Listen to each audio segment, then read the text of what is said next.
we all know relationships are not easy. And you know, if you're in it for a while, what do you do to keep the spark going? What do y'all do? So I'm naturally adventurous and I want to try new things at all times. So we've never really had a problem of entertaining ourselves and creating fun. And we can do that on a daily basis. But since we've been together now for 9 years, our spark comes differently because we work so hard with Jinka. One of our favorite things to do together is go to the spa and relax and not talk and not do those things. And so that's the thing. We manage ourselves. We take care of our body because we go pretty hard. And you mentioned you all work together. You have a business, a very successful business. So how do you handle separating the two? When y'all get to the job, is it just all business, and at home it's no business? How do y'all do it? I wish it was like it's completely intertwined. 24 hours, and it drives me crazy. We can't, because she don't want to separate this from that, and we're supposed to have that control. That's not happening. So we're still in a phase in our business where we work really hard. We don't have a full team yet, and we're sitting back. So we have to do all the thinking, all the planning. And there's always time for a meeting. Now I will say, it's okay for a time for a meeting right now. Is it a good time? But we've merged it. Now how we've done that with our family, because we have 2 kids, is that we're consciously putting them in the process of what we're doing. And so they know HEB, they know the product, they know the steps and the things, meetings, and they're a part of all of that. So, it's balanced for us because we've put it all in one. It never was a difference. It was always this. I mean, it's always this. And this meaning taking care of family. So we look at it, how we can push this further so we could really take care of our family. And we're moving into a good area where we been able to bless other people with jobs, and we're looking at employing more. I mean, we have really, really big dreams, because this love story is going to be shared all around the world, and that's our intent, because we have something that's definitely made out of love and is helping people. So I guess another thing that keeps us balanced is our product really is, our business really is helping people. And it's pretty amazing every day to receive emails with people telling you how many meds they've gotten off and how it's helping their body, and that really keeps us going. What's the name of the product? The product is called Jinka. It's a turmeric paste. It's a mix of 8 roots and herbs, and it's a beast at reducing inflammation. It's yummy. We use it to make beverages and add to our food, but it makes a wonderful golden latte, but people love putting it in all things, from teas and apple juice and food and beverages and oatmeal and yogurt and to rice, cornbread. People have made so many different things with it. It's been everything. Yeah. Y'all been together for, you said 9 years? 9 years. 9 years. What continues to amaze you about your partner? Me, I see Kim growing into this business,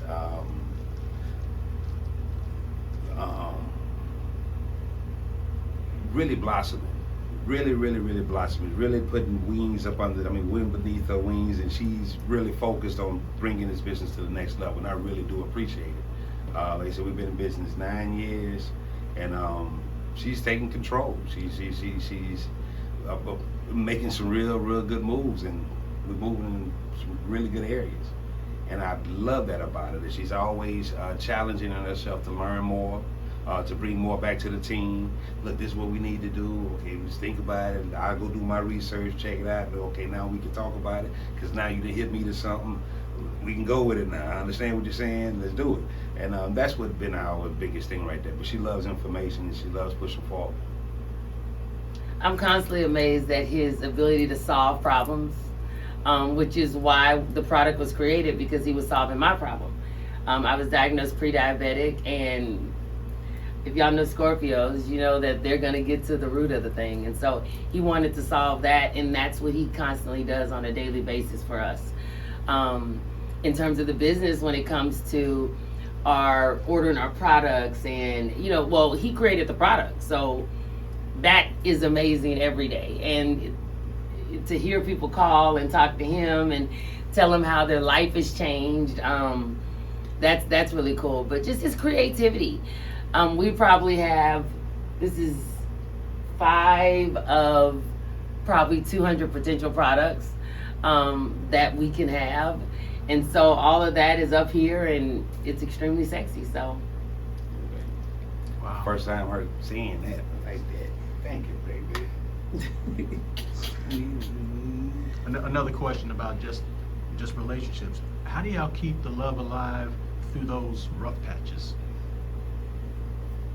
so I believe in communication, because with us and doing what we do, we're in rough moments all the time.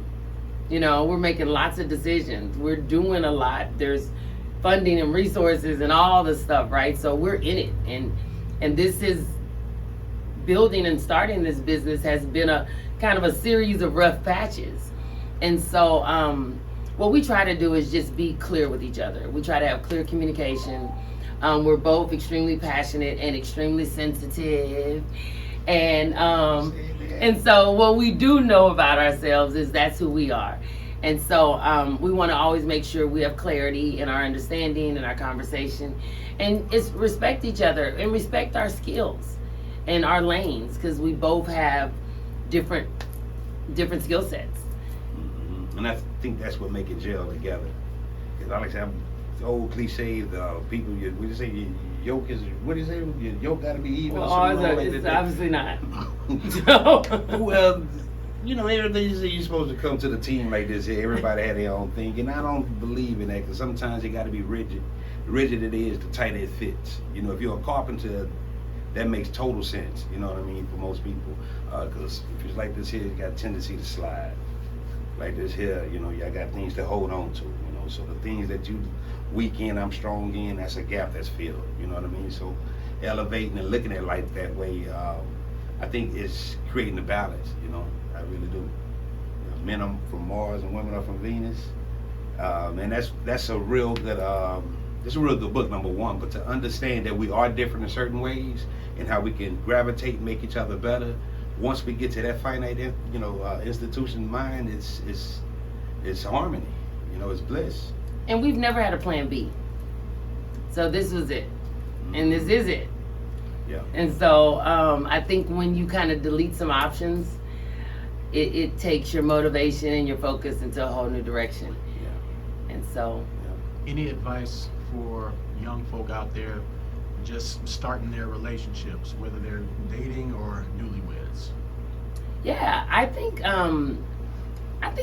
the advice is more to not the couple together, but as individuals. As individuals, I just suggest that you go and make sure you know who you are. Become self-aware. Know your stuff, And so when you come to the table, you can communicate that stuff. And then it doesn't turn into bad stuff. It's just stuff we have to tweak and work through.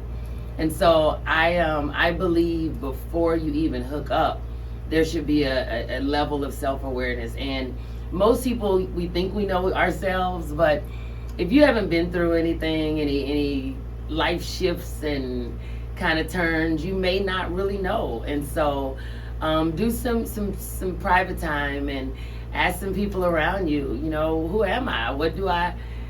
How do you see me? What are some things I'm making work on? Because I believe we should be whole before we connect. We're connecting not whole, and it's causing way more problems, I believe, as a family than it has to be. And so that's my advice. Mine is be comfortable with yourself. Despite it all, no matter what you've been through, if you're comfortable with yourself, you know yourself. Because, like I said, nobody knows the way you put your shoes on. You know, nobody know exactly what your intentions is when you step out the door. So be faithful to yourself, number one. Being faithful to yourself and pleasing to yourself, you don't have no other option. There's no other direction but to spit on the others. I'll wake up every day smiling and want to be happy for myself, number one. If I'm happy and smiling for myself, then I know it's going to be contagious. It's going to fall on to other people. I love to see people smile. I mess with people in grocery lines all the time. Because happiness, from my mom, happiness is the key to life. Smiling is life's elixir. You know, happiness is what adrenaline, you know, creates to help your body, you know, do what it needs to do. So without these things, we live in low frequency as it is. You know, we living in situations that's already unpleasing. So if you're not happy with yourself when you walk out the door, you can't be happy being with no one else. You know, so I think that's what you need to really take care of first, being happy with oneself. Does Jinka increase your frequency? Oh, Jinka, Jinka is, when we're looking at terms of minerals, you're looking at a product that has over 700 minerals. You're looking at all your vitamins, you're looking at all your betas, your manganese, your magnesium, your zinc, your copper, your iron, everything is in Jinka. You're looking at 8 ingredients that has a magnitude of inflammation abilities that's unbelievable. Thank you. For some reason, it's not But cutting we off. gotta get our love story together. When do we meet? I told you, we met a couple Stop times. saying